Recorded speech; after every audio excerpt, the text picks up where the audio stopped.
So welcome everybody to the Brisbane West Chamber of Commerce live stream event. We're recording this live with an audience, and the advantage for the audience is that Jason may or may not make a special offer to them. That's up to him, and we'll see how we go.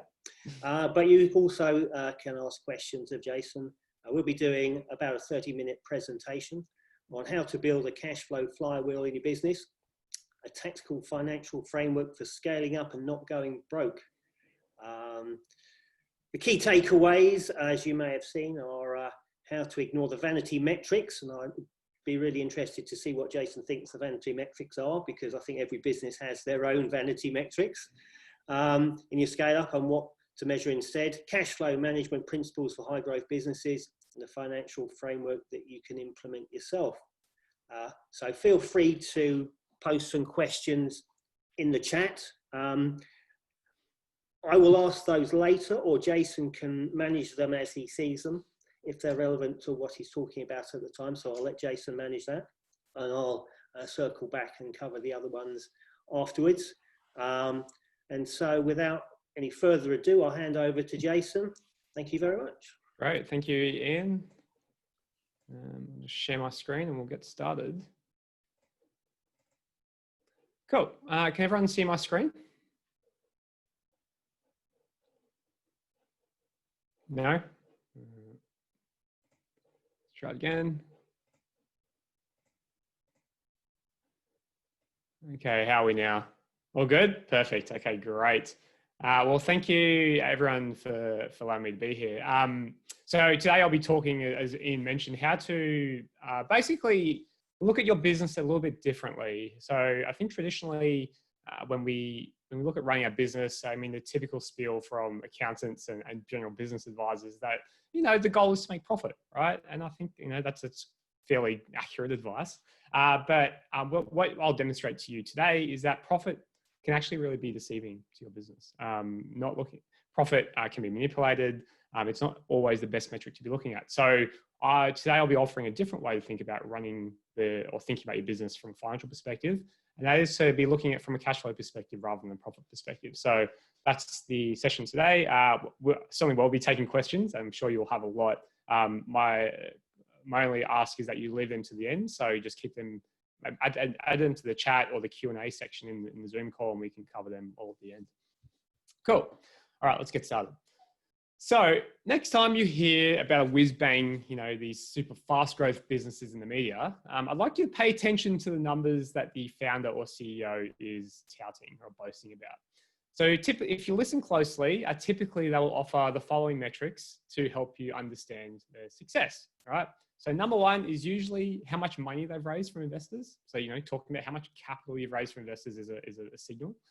The second one is their revenue growth as a percentage. You know, I've grown by X% this year. You know, look how successful I am. And generally, the third signal of their success is number of employees. Right? Everyone asks, how many staff do you have? You know, and usually the number of staff is a signal to say, oh, how big you are as a company. And people are thinking, oh wow, if you got like 50 staff, you must be really successful and big, right? But what I'm here today to tell you is that all of these are vanity metrics. Okay. So let's break that down for a second. In my view, raising money from investors is nothing to celebrate. I mean, you just gave up a big part of your company, right? I also don't remember the last time anyone made a song and dance because their bank loan was approved, right? Because investor capital is no different. Well, depends how you see it. Raising money is, you know, funds to invest in growth. If I would rather take money from a bank than investors, unless there's a strategic purpose, because it means I maintain my ownership, right? So let's put that aside. Secondly, revenue growth is not necessarily an indicator of a successful business. I mean, yes, it shows that you are getting traction of your product, but I could be selling my products at a loss, but still boast about my top line. In my view, revenue is actually a vanity metric. And lastly, so are employees, right? The number of employees you have in your business is not an indicator of a successful business. In fact, it can be the exact opposite, right? You could have a lot of staff be highly unprofitable, right? That doesn't tell you everything, right? So my issue is that the media lavishes praise on these kind of hyper growth businesses that are boasting about their success. And that's good because everyone loves a good news story. But as entrepreneurs and as founders, we know that deep in our heart that these metrics don't really give you any clue of the underlying economics or performance of the company, right? Like these are all vanity metrics. So from a financial perspective, what matters more than your revenue growth, capital structure, and headcount? Anyone have any hints? So most of you would say that yes, looking at your profit is the true indicator of the financial health of the business, right? Well, yeah, you're kind of on the right track, but the problem is that profit can also be a very deceiving metric to look at. So check out this example of a company on the slide above. This is a real company, okay? So this company has had extraordinary growth in its profit, right? In the 6-year period leading up to 1999, the business had a compounded net profit growth rate of 12%. That means year on year, it was growing 12%, its profit 12% a year on year. Now, looking at this company, common sense would tell you that this is a great company, right? It's like, improving our profits. We're going in the right direction. This is awesome. It's clearly crushing it. So can anyone take a guess at who this company is? It's a real company. It's Enron. So I'm sure you've heard of Enron. It's spoken about in textbooks and the media, but the collapse of Enron is an infamous example of how investors and business owners assess a company's financial performance is guided by all the wrong numbers, right? So in this case, the illusion of a profitable company whilst the company was entering bankruptcy. So you're thinking, well, how the hell does that make any sense, right? So we spoke about, revenue being a vanity metric. We spoke about why raising money from investors does not equal success. We also spoke about that headcount isn't really relevant either. But what I've also just shown you is that profit can be a really deceiving metric to look at as well. Like, how does a company report lots of profit but actually go bankrupt at the same time? It doesn't make no sense, right? So ultimately, the question is that if we can't trust the numbers on a profit or loss statement, what can we trust, right? This just defies all logic. Well, here's the thing, because you and your accountant and CFO can actually manipulate all of the numbers in your financials to make it suit your narrative, right? You can do some accounting adjustments to your profit. You can add this journal entry. You can adjust your numbers to make it suit whatever you want it to be frank. But there's actually one thing you can't fake, and that's your bank account, right? You can't fake your cash, right? My cash is my cash. My cash is in my account. I can't manipulate my cash flow. It's going to be there. Cash flow is the source of truth, right? So in today's presentation, I'm going to be talking about, rather than just looking at your profit, the point of my presentation is to offer you a new way of thinking about your company finances. And so rather than looking at your company's ability to generate a profit, I'm going to explain to you what you should look at instead and why you should look at your company's ability to generate what we call free cash flow, right? And so going back to the example of Enron, if we actually looked at net cash flow or free cash flow as a metric, we'll actually see the warning signs before we end up in big problems, right? So you can see our profit is in blue, so it was growing, but if we've got a net cash flow position, it was hemorrhaging money, right? So this would have been the warning for us to say, well, actually, this is a bad company to invest in or run. Okay.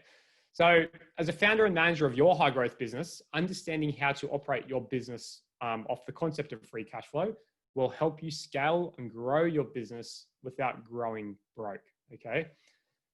Because I think that all of you agree with me here is that cash is what actually matters in your company, right? The cash is the tangible things that we can take from our business, we can spend, we can hire people. That's the thing that actually matters in our company. Okay. So I mentioned before about this concept of free cash flow. And so you're probably asking what the hell is free cash flow? It's not a common metric that a lot of accountants talk about. It is very common in the investment banking world, in private equity and venture capitalists. Investors talk about free cash flow, but when it comes to like small business and general accounting advice, it's not really spoken about, right? And so frankly, what free cash flow is, it measures your company's ability to generate cash from its business operations, right? So it's calculated as your earnings before income tax, which is just your profit before taxes and interest, less changes in working capital, which I'll explain shortly, and less any capital expenses. So what that is like, buying vehicles, and upgrade to your plants and machinery, all that sort of stuff, right? So we'll deep dive into how you calculate this in a second. But before we start, what I love about free cash flow is that it's kind of like a Frankenstein metric. It's that it incorporates your profit and loss. So it looks at your profit, but also it actually pulls and incorporates key parts of your balance sheet. Now, I know balance sheets are quite confusing for a lot of people. It is quite confusing. Not many people look at their balance sheet on a day-to-day basis. But the thing about this free cash flow metric is that it incorporates both. So rather than trying to interpret both pieces of information from your reports, it just kind of tells you the answer immediately without having you doing your math.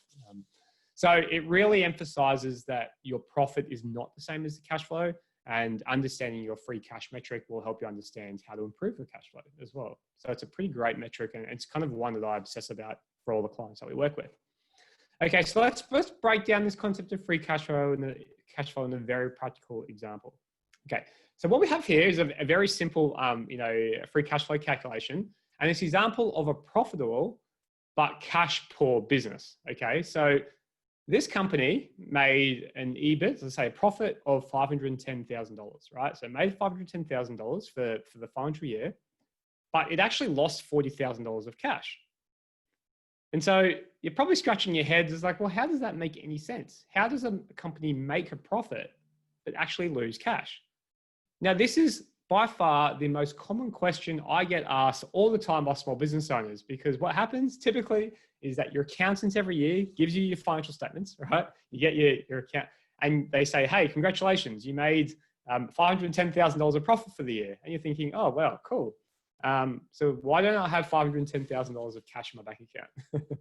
And that's generally the next question, is that the accountant's scratching their head. It's like, it's, you probably spent it on stock. You probably bought, maybe there's a director's loan, or you've taken the money. I don't know. But what this calculation will do is actually tells you exactly where your cash is, right? And so in this business, what happened to its cash was that of that $510,000, $200,000 was tied up in accounts receivable. So that's money owed from customers. So that's money that we've recorded as sales and revenue, but we haven't actually collected the cash yet. So that's where that is. This company also sells product. So $400,000 of their cash is actually tied up in inventory, right? So they've got $400,000 of stock sitting in the warehouse doing nothing. And that's absorbing $400,000, which is real money. And then we've got accounts payable. So accounts payable is actually a good thing for free cash flow, because accounts payable is services that we've received from our suppliers, or products we've received from our suppliers, but we've not actually paid them yet. That's money in our bank account, but we've got the benefit of that already. So accounts payable is actually a good thing in calculation of free cash flow. So the net result is that although we made $510,000, we lost $40K of cash because of these factors. Okay. So basically, for all of you in the room, most of your cash flow will be locked up in a thing called working capital. So working capital is a jargon term used by finance buffs and accountants, basically to explain 3 balance sheet accounts where your cash is hiding. Now, in summary, your cash will be tied up in these things that we spoke earlier. Accounts receivable, so there's money owed from your customers. Inventory, that is, the stock that you hold in your warehouse or that you own. And accounts payable, that's money that you owe to customers, okay? So let's go back to, going back to cash flow statement is the source of truth. So you need cash to fund your growth, and paying strict attention to manage your working capital, these 3 accounts, is the key to ensuring that you're growing your revenue, profit, and cash flow at the same time, right? So free cash flow is a powerful metric because it looks both at your profit and your working capital, and it essentially gives you a more complete picture of your business's ability to generate cash. So it's an essential metric because, as we can see, although your company may be generating lots of revenue and profit, it could be actually losing cash, which is, not what we want. Now, finance buffs actually call this growing broke, okay? So growing broke is a concept used when a company's need for cash actually outpaces the profit generated by the company. It's basically used to describe a business that is really big, fat, and inefficient, and it actually consumes more cash than it actually generates, right? So it sounds counterintuitive to grow broke, because you think that if we're growing, we should be growing our cash flow as well. But that's not always the case because some businesses might be running so inefficiently that they, if they're growing more sales, they need to buy more stock. And if they're not managing their stock properly, they're just investing all their cash back into inventory, right? And so it just absorbs their cash to the point where they might blow up and run out of money. So this is why it's a really big problem. High growth businesses in particular have a real risk of growing broke, mainly for the ones that have higher capital requirements. And so I mentioned before about working capital. If a lot of your cash is tied up in inventory or accounts receivable, they're usually the main culprits why companies grow broke. So the question is, like, how do you know if your company is at risk of going broke? Like, how can we understand or quantify whether we're at risk of this?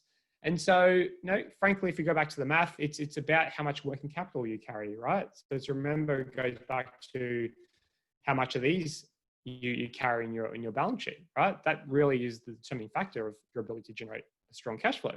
But so what's a good, like, how much they carry? I mean, what's the kind of rule of thumb?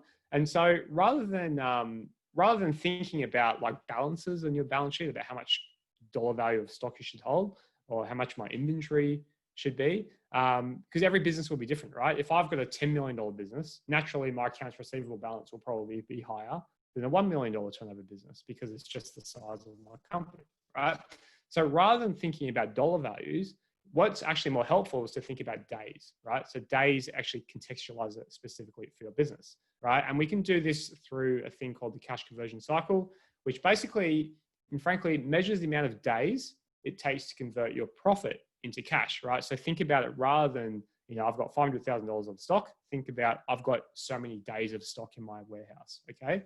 And now how to calculate it is looking at your accounts receivable days plus your inventory days, less your accounts payable days. So this is what, if you add all those together, this is what we call the cash conversion cycle. So basically the cash conversion cycle, to iterate, measures the amount of days it takes to convert your profit into cash, okay? So let's go back to this example that we spoke about earlier. So it's exactly the same example where this company made $510,000 profit, but lost $40K of cash. Now we've got this additional metric here where we've got days, right?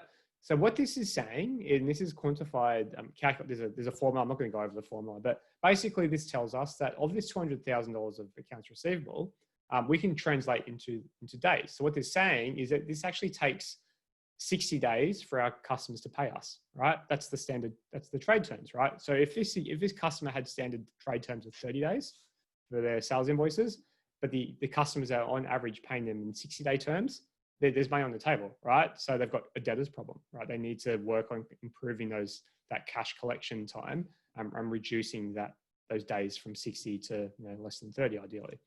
Same as inventory, right? So what this is saying is on average, this company holds its inventory for 72 days in the warehouse before it's eventually sold to customers.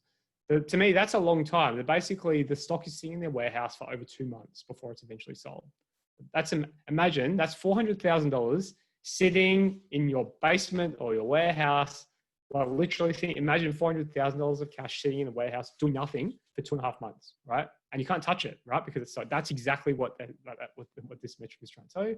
And accounts payable, what this means is that on average, it takes us as a company 21 days to pay our suppliers. So if you add all these together, that total is what we call the cash conversion cycle. And that gives you a number of days that it takes to convert your profit into cash. So let's look at this practically to help to visualize and contextualize this information again. So this is a product-based business that sells widgets, okay? So on day 0, this is the timeline we have up here, and then these are the kind of the days that we spoke about. So on day 0, we buy our stock, okay? We buy the stock and we eventually sell it 72 days later. So that's our inventory days. For accounts payable, we buy our stock on day 0, but we don't actually pay our suppliers for 21 days. So that's where we pay them there. And so the cash conversion cycle in this instance is the 72 minus 21. So the net result is a 51 days cash conversion cycle, which again measures the amount of days it takes to convert our profit into cash, right? Let's look at another example with a company with accounts receivable. So we have inventory days exactly the same, accounts payable days are exactly the same, but actually this company also has wholesale customers. And so it takes on average 60 days to collect the cash from their customers, right? So you can see that has blown out the cash conversion cycle by 111 days. So in other words, we don't receive our cash for 111 days through the entire cycle of our business, right? That's 3 months of cash tied up in things that we can't control, right? That's a really big deal, right? So ultimately, you're probably asking, okay, so what's a good cash conversion cycle? Like, what days is good? Cash conversion cycle, it's like a game of golf, right? You want to get this number as low as possible, because that means the less days it takes, it means that the faster we're churning our profit into cash flow, right? Makes sense, right? So we want to make that as low as possible. So what's a good cash conversion cycle? You're like, what's normal? What can I aim to achieve? Let's start with what's world-class, okay? So in last year, I did an analysis of Apple. Everyone knows Apple, the company. I did analysis of Apple's financial position for 2017 and discovered that the retail giant has a cash conversion cycle of a negative 86 days, right? So it's negative, right? It's not even zero, it's minus, right? And so let's break that down exactly how that's calculated. Apple manages to only hold its stock for 12 days on average, right? You think about the sheer scale of Apple and like where they are globally. On average, they only hold the inventory for 12 days. Isn't that nuts? Like that, to me, that's like mind-boggling how they're able to do that, but they do. From accounts receivable days, on average, they collect all their cash from their customers, their retail outlets and whatnot, for 29 days, right? So they are paid on 29-day terms, right? Which is great. But look at their accounts payable days. So what this means is on average, they pay their suppliers 127 days late. That's rather than paying on 7-day or 30-day terms, they pay them 127 days, right? And so all that adds up to a negative cash conversion cycle, right? So basically that means that Apple suppliers are essentially funding the operations of the business, right? And this is why Apple, I'm sure you heard in the media, Apple has by far one of the most biggest cash reserves of all Fortune 500 companies. They hold like some stupid amount, like $200 billion of cash in the bank at any point in time. And that is all because they have optimized their cash conversion cycle so well that it's just a cash flow machine. This is just how they run their business. On a side note, you understand why a lot of corporate companies, so there's been a backlash by small businesses of large companies and corporates who are notoriously slow for paying their suppliers, who are often small businesses. The reason why they're really late payers, there could be trade term payable days of like 60 or 90. I've even seen 120 days on average payment terms from corporates.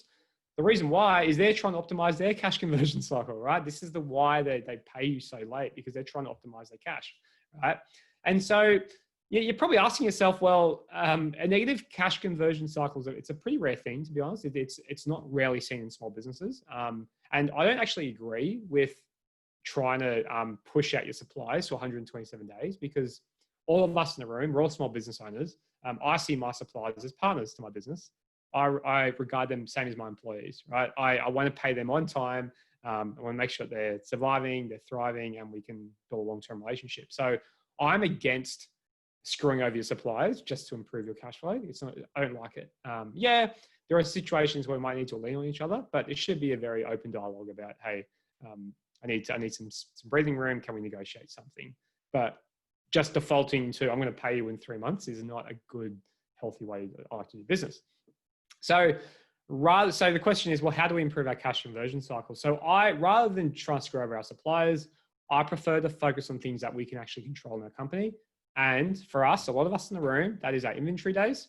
That's the amount of stock that we hold at any point in time.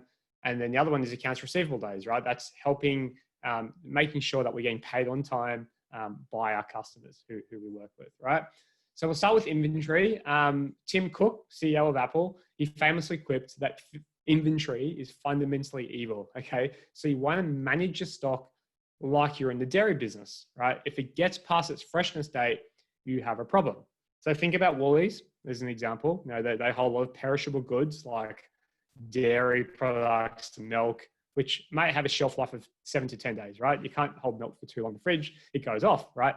So the idea is pulling the fundamentals of selling your product as perishable goods, making sure that you can constantly turn them as fast as possible So you're not holding too much inventory at any point in time, because inventory is a culprit for cash flow problems, right? If you hold too much stock, that's where your stock is tied up. So what Tim Cook says is, the world-class operators we saw before is, consider your business something that sells perishable goods, right? Because ultimately all of your stock, if you sell product, is perishable.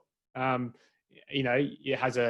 might not go off, but it could, if you sell clothes or fashion, the styles might change. If you sell electronics, maybe different, new versions come out, and so the products do decline in value. So that's one tip. The other component is managing your accounts receivable, right? So making sure that you're getting paid on time by customers. The best way to do that is to, obviously be strict with your collection terms, but also asking for deposits, right?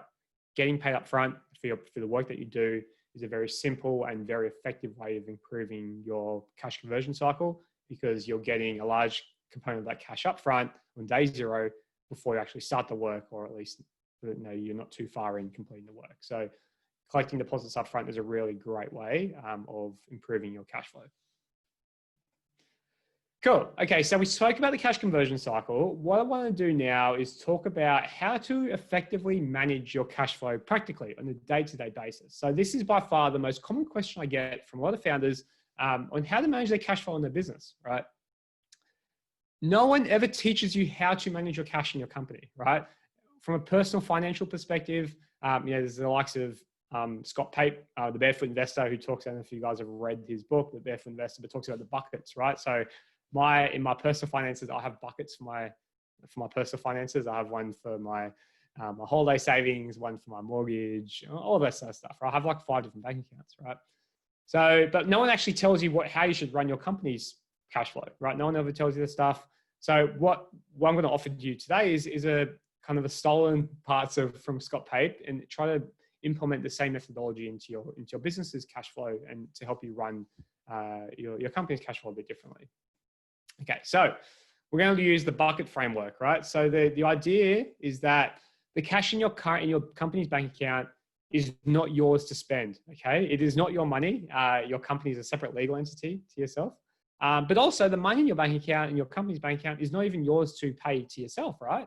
The cash in your company's bank account is money that you owe to the tax office. That's money that you set aside in form of, your PAYG, your super, your BAS, your GST.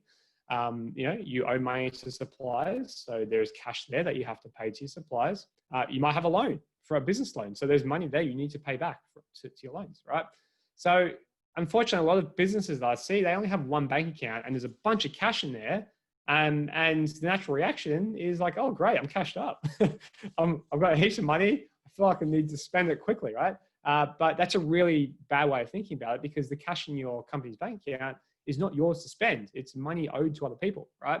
So what a neat trick that we've come up with through months and years of testing is actually trying to split your cash over multiple bank accounts, right? And what that does is helps you mentally visualize and actually see practically on a day-to-day basis what cash is mine to spend, what cash is mine what cash should be provisioned for taxes, what's for supplies, etc. Right?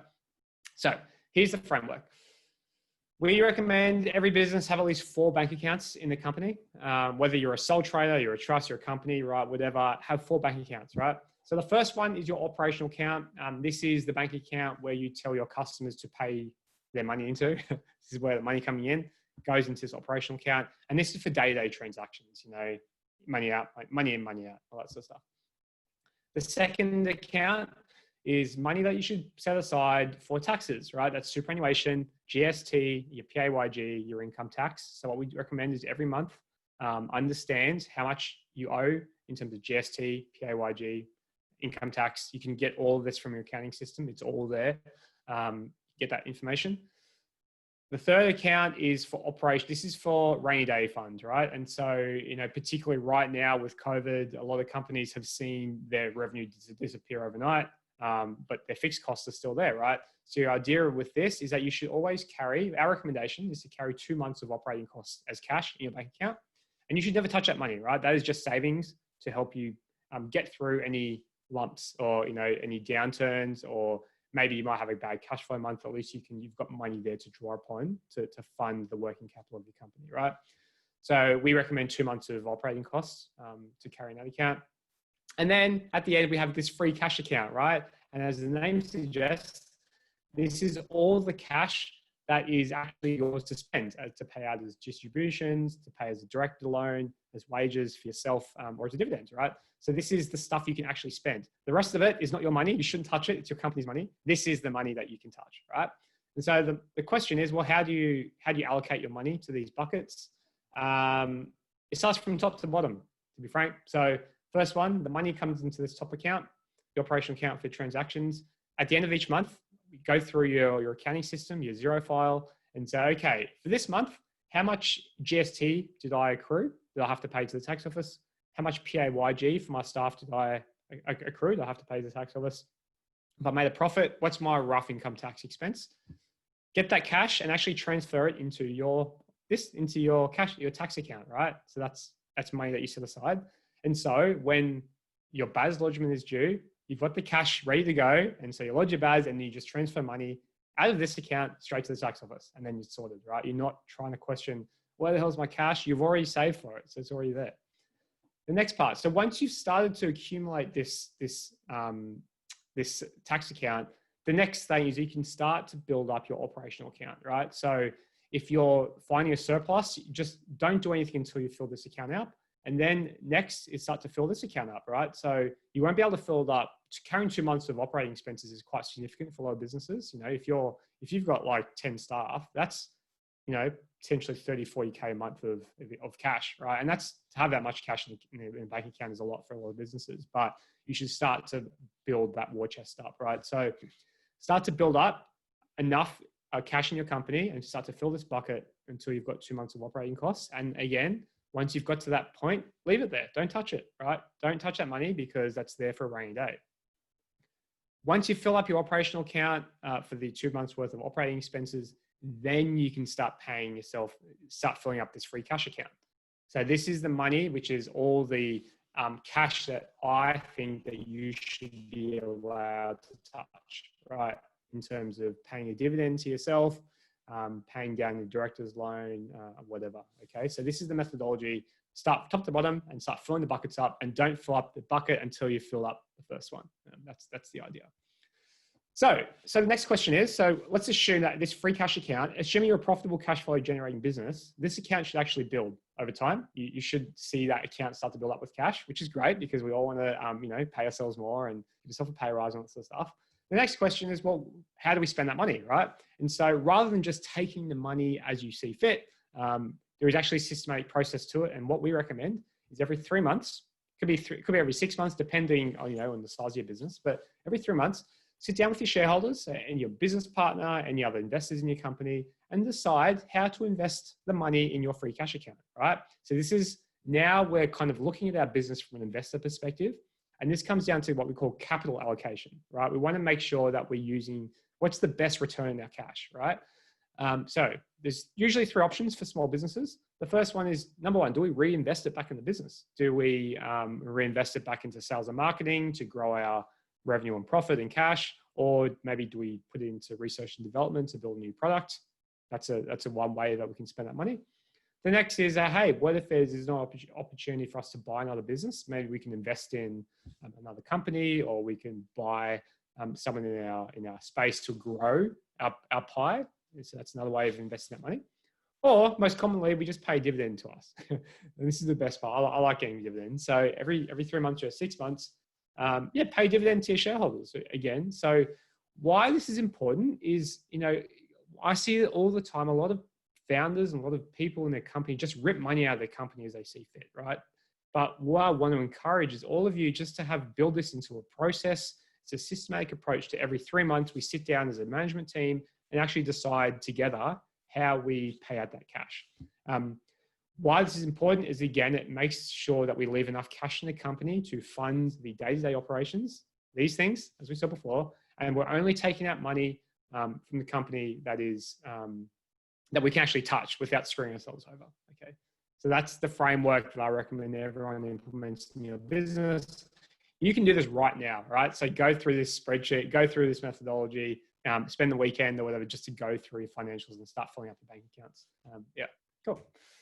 Right, so we're kind of basically wrapping up now. So we went through a lot, I know. So the first key takeaway we discussed is revenue is a vanity metric, so is profit. Rather than just thinking about your profitability of your company, I encourage you to look at free cash flow as a metric, right?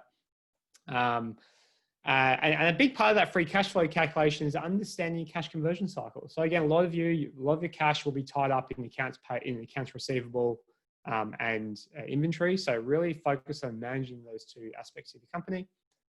And the third one is set up your cash flow bucket. So if you don't have at least 4 bank accounts in your company or your business, set them up today. It's really easy. Go on NAB or CBA or whoever your bank is with and just apply another couple of bank accounts. What I actually recommend is if you're using an accounting system like Xero, for example, you can actually name those bank accounts in your Xero file. So call them, hey, this is my operating account. I'm going back to the terminology here, operational account. Here's my tax account is the second one. Here's my rainy day account, a savings account. And here's the profit or free cash account. You can start to kill that terminology. So every time you log into your bank or your accounting system, you know exactly how much you've got set aside for these types of expenses. Cool. So I'll just quickly close with just maybe talking about a little about our company, what we do. We are an accounting firm, but most importantly, I think we're accountants, but we don't do tax returns. I think a lot of people assume that all accountants do tax. The reality is there's a world of what accountants do for usually more or less larger companies. The accountants focus on the things that we spoke about before, like cash flow management, improving profit, helping you understand the drivers of your business and make more money, to be honest. And so that's kind of the space that we work in.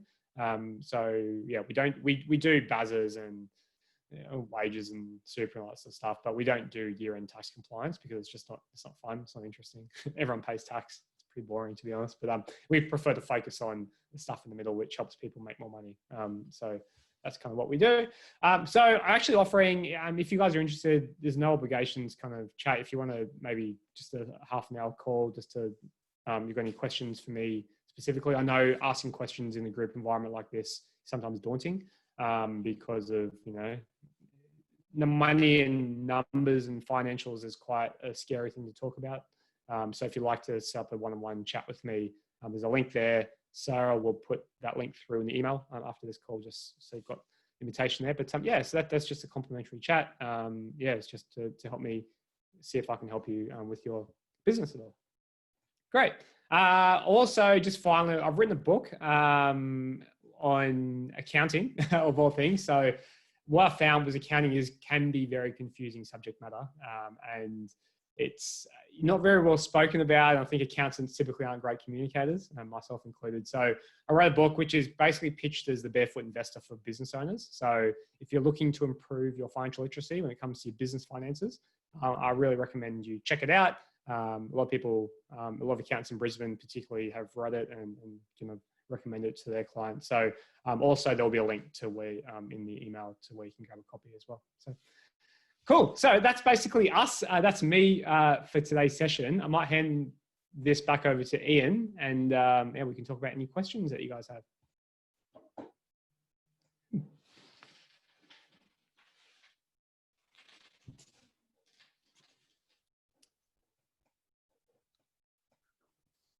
Hi, yes, thank you, Sarah. And thank you, Jason. That was awesome. Just going through the chat, we got some stuff from Barbara who's talking about her business and some interesting insights. I stuck in a question around the Enron example because being a trader in the markets at the time, I very vividly remember the shock of such an enormous Goliath of a business suddenly going bust. And obviously you weren't there at the time because you weren't born or something. But it was seen, So what I've written is with the Enron example, it's seen that their free cash flow negative growth was extreme and deteriorated really quickly. Now, obviously you weren't there, but they employed hundreds of thousands of people at least, a lot of whom were management accountants and employed lots of advisors. Surely someone must have known what was going on, and couldn't they have done anything about it? The accountants internally? Oh, I don't know, but I mean, it's just really the rapid deterioration of it from, I wouldn't say a market leader, but a massive, massive business to bust really rapidly. You know, and you're talking about how we as small businesses can better measure our businesses on a daily basis using great tools like Xero. I mean, surely Enron must have had all that reporting available to them. Why do you think they couldn't stop it falling apart? I think Enron, I like to use, everyone talks about Enron as an example of, you know, how big corporate can go bust quickly. And I think the issue with Enron was that it was deliberate fraud. Like the executives were deliberately manipulating the accounts. Arthur Anderson, who used to be one of the big four or big five accounting firms, they were their auditors, and, you know, they signed off on really dodgy numbers. And they actually, their partnership dissolved because of Enron. That was one of the catalysts. There's a couple of others which they also audited, which also had the same problems. WorldCom was another one. But I think Enron, potentially an exception because they deliberately made up the accounts and overcapitalized. I think, I mean, you know, to be honest, there's a lot of companies that we can see today. You know, we've just come out of a big tech bubble. It hasn't popped yet, but there's a few companies like Tesla, for example, who, you know, rocket high valuation. They're burning a lot of cash. Uber is another example. Who else? There's all these tech stocks. You know, WeWork, you know, classic example of companies who are raising a bunch of money, billions of dollars, and they're just losing it all. Question marks, do they actually have a good business? You know, it depends whose side you're on, who you're seeing. I think the issue is that when it comes to kind of investors and venture capital, potentially, I don't know the full capital structure of Enron. I know they're all listed, but, you know, I think it comes down to incentives, right? So if the incentives of the C-suite or the executives are, you know, share price improving, earnings per share improving, they don't really care about the fundamentals, the long-term fundamentals of the company. They're just incentivized by short-term incentives, right? So they will do everything they can, manipulate, you know, share buybacks. I saw that in the chat as well. Whatever they can do to improve that share price, that's all they care about, right? Not sometimes not in the best interests for long-term investors. And so we're seeing that a lot in the market at the moment. Venture capital is notorious for that. You know, venture capital needs to get an exit, you know, 7 to 10 years. And so all they're doing is trying to, you know, push up the valuation so they can get out of the next round, or, you know, IPO it and exit, make their money. And fundamentally, a lot of them don't care about the long-term economics of a business. So I think to answer your question, Ian, I think it's an incentives problem rather than maybe a decision. I guess it all comes back to incentives, really. Yeah. Yeah. So Don's made a comment here. Enron was due to board KPIs tied to profit as well. Yeah. Capitalized expenditure, which should have hit the P&L. Exactly. Yeah. Okay. So just to go through some of the other questions and some comments, I just worked through it, I think. Sure. It's easy to do. So Barbara says, good to hear such positive feedback. We offer trade finance and logistics. Yep, so it's a bit of marketing. China's all back to normal. Okay, welcome orders. China is offering consumption coupons to citizens to stimulate consumption economy. The Australian government should continue to support economy to ease the pain and keep the economy and stock market alive. Fair enough. And it was me. With our accountants of small businesses, typically I see a lot of our members only talk to our accountants once a year when they really have to, because they hate paying them, hate paying tax, right? So software as a service has given us Xero and many other things. How can we better use Xero to measure some of the things that you're doing? Is it easy to set up? Will we actually understand what we're doing? That's a really great question. So, I mean, all the data that your accountant gets is from your accounting system, right? It's all there, and they, you know, and your bookkeeper. And so all the information is there. I think what the gap is understanding what the numbers are saying. So it's not necessarily access to the tools. It's understanding how to use the tools, right? And this is just like any profession.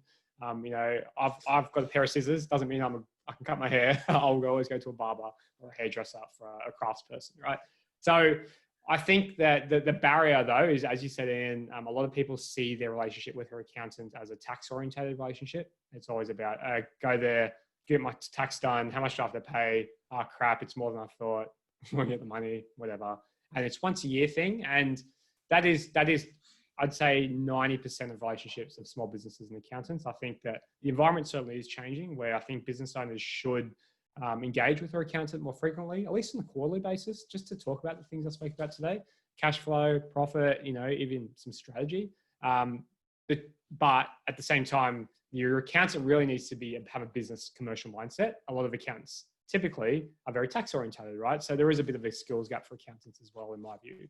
So I think, the best way is, I think, if you're a director of a company, you are legally obliged and legally obligated to have an intimate understanding of the financial position of your business, right? That's an ASIC requirement. It's actually by law. So if you don't understand your financial position on a day-to-day basis, you're actually breaking the law. And the risk is that one day if you're having a complete blind eye to your company and you run into problems, you could actually be trading insolvent, and that's actually a criminal offense.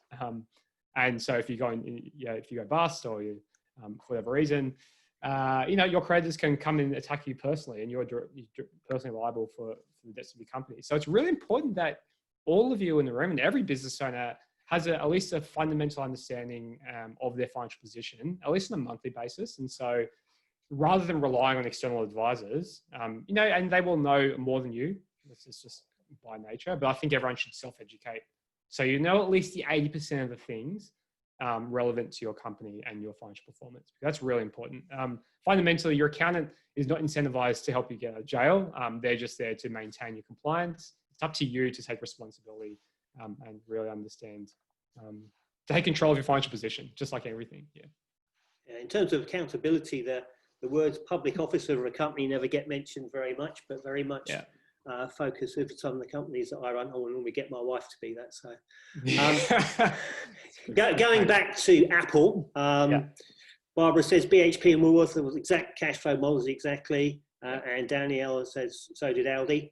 And Don asks the question, the Apple size allows it to dictate terms to their suppliers. How does a smaller business achieve a better outcome? Yeah, it's a really good question. It's definitely hard to negotiate. If you're dealing with large corporates, small businesses immediately feel that, they've got less power because of the leverage that a large company brings. They talk about their distribution, talk about, I can put your product on every shelf or whatever. So it is intimidating. And, it really depends on who you're dealing with in the procurement department. Like these procurement people at these large corporations, they have no empathy most of the time. Their KPI is drive price down and pay and push out payment days. And so it is daunting. I think the only way to really talk, and there's some companies that won't budge, like there's us that won't. But I think, I think people fundamentally, so everything's a negotiation. Don't accept the standard terms is probably my only answer to that is, everything can be negotiated, right? It doesn't matter how big or small you are. Have an open discussion and say, hey, listen, I can't accept these terms because I'll go broke. I can't survive on this. There's no point. I might as well not take the contract. So just have a very honest discussion and actually ask the questions rather than just accepting what they're offering, because you have more leverage than you think. And I think that's a big part. Like they actually want to stock your product because they want to make money, right? And they know you've got something valuable to offer. So the other thing I'd say is if you're dealing with like particularly B2C, B2B is a bit harder because you're dealing with other businesses. But if you're dealing direct to consumers and you're selling like wholesale for consumer product, consider just skipping the middleman altogether and set up a Shopify account, set up something online and sell directly to your end customers. Because number one, you control your brand, you control the supply chain, and you have way better margins because you're not dealing with a middleman. Okay, so next, talking about leverage, something from Barbara. Leverage on trade finance is the best way to deal with it. Give the cash flow leverage to someone else, pass the bucket to professionals. What would you say to that, Jason? Yeah, trade finance is certainly a very well-used tool for a lot of importers that we work with because it extends out, it actually shortens that cash flow conversion cycle that we spoke about because you're not paying cash for your stock, you're putting it on finance and you can defer the finance for a period. Probably the only thing you need to consider is the cost of that trade finance. So, what's the interest rate? How does that impact the cost of my product and therefore the margins, all this sort of stuff. So yeah, but certainly from a cash flow perspective, trade finance is a very useful tool and used by a lot of our clients. Cool. From Barbara again, Most importantly, this training is excellent. Thank you, Ian and Jason. Can we have Jason's contact details? And Sarah says, yes, we'll send them out afterwards. So excellent. Larry, putting a general question on COVID-19, how long is the recovery going to take? 12 to 18 months, question mark. So that puts you in the role as economist, health specialist, and top-notch accountant. So what do you think? I predicting the future on anything is futile, so I'll never say I can predict anything. I'd say that the recovery, we're preparing for the worst, and I'm an accountant, so I'm typically conservative in things like this. But I think it's going to be longer. Like the issue is with the unemployment. So I think unemployment rates are like 11% as of the last month or something, and businesses just don't employ people quickly. Like you just won't get from 11 to 4 or 5% instantly. It'll take time. And so it's much easier to fire staff than it is to rehire staff.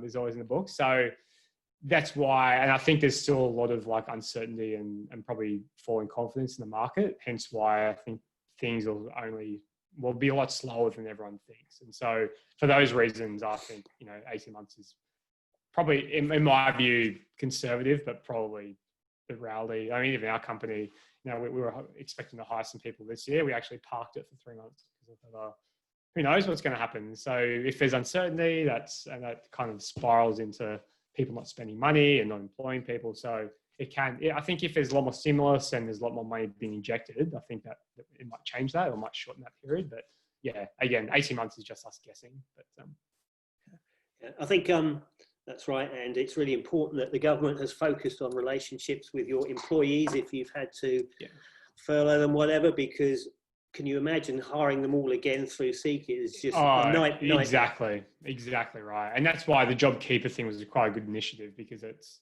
at least they're on the payroll still. They could be doing other things in your business if you're not like they could be doing like innovating on something or like, doing something productive rather than just sitting at the home on the dole, watching Netflix or playing PlayStation.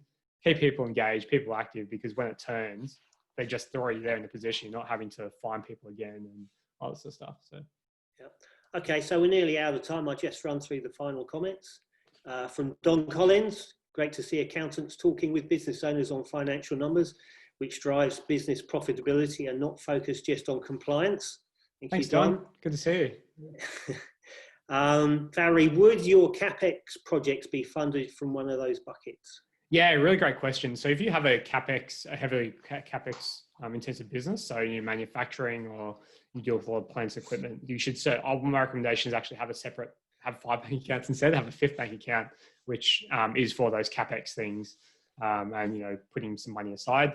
How much you put aside really depends on your CapEx schedule. So again, if you're in let's say logistics where you need to buy a lot of trucks, just an example, you'll need to have a lot of to grow, you need to have more trucks on the road, right? So you'll always need to have a significant amount of CapEx available to reinvest back into growth. So yeah, absolutely have a separate bank account for those. Cool. Barbara wants to buy the book. Can we buy that from Jason or James directly? Well, you can buy it from Jason, but Sarah will provide the link or something to a page where you can buy it. Is that right, Jason? Yeah, that's right. You can buy it on Amazon, but I'll give you a separate link. You can buy it directly from me, and I'll send it to you from my home in Brisbane. So. Excellent. From Barbara again, a couple of comments from Barbara. So many businesses flat out trying to keep cash flow going, have no time to think and breathe. I think that's true, and that's why there's very little transparency on what actually is happening out there, because I know I was last week homeschooling 6 kids as well as trying to run 3 companies. It's just a complete nightmare. Yeah. From Barbara, I'm advised August onwards will be very tough. Nearly there already. Property market will drop 30%. Best for cash flow rich to acquire. China's strategy is to survive to domestic consumption infrastructure investment. Yeah, well, infrastructure investment always typical of any country in trouble, and no doubt Australia would do exactly the same. I'd like to thank you very much, Jason, for yet another awesome presentation. Our members will be able to watch this from within our website on live stream. Did you have anything you wanted to say before the end of the show, Jason? No, nothing else. I just thank you for the opportunity. It was really appreciate the opportunity to chat with everyone, and hopefully we'll speak soon. Good. Okay, 11:30 exactly. Who would have thought? Perfect. Beautiful. Okay, guys. See you soon, everyone. Thank you. Have a good day. Bye.